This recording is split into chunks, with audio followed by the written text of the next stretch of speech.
You perhaps know Tracy Rowlands, who works out of Sydney University, but one of her commentaries on the joy of the gospel was simply this: pathologies creep into the church. Pathologies creep into the church. Now, for those of you who are not Catholic, you might like to know this, that Pope Francis is saying, to some extent, and Pope Benedict does this as well, the Catholic Church has caught a bit of a cold.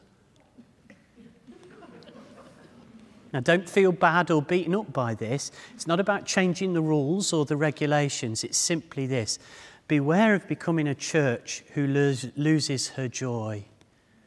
A church who loses her sense of mission, a church that loses her enthusiasm, a church that worries too much about the semicolons and not about the reason for the semicolons. Be careful that we don't become so precise and particular that we lose our humanity.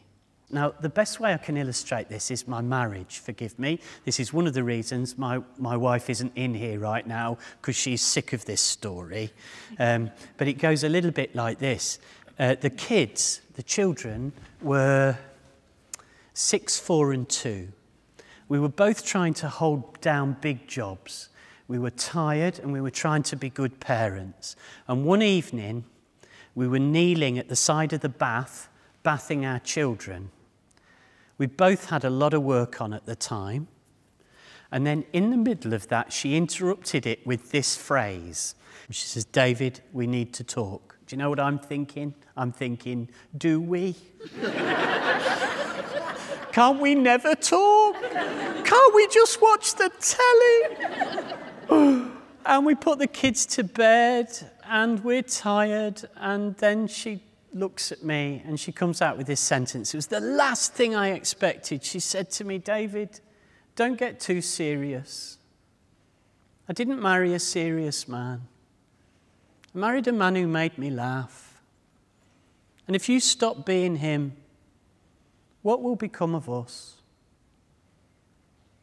Proper but loveless. We'll bring up the kids. We'll do a good job. We both value education. They've got good chances of doing well because we'll support the school. We'll take them to church. We'll look absolutely fine. Some people will think we're just the model family. But you and me,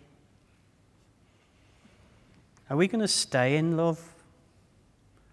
Or is this going to become proper but loveless?"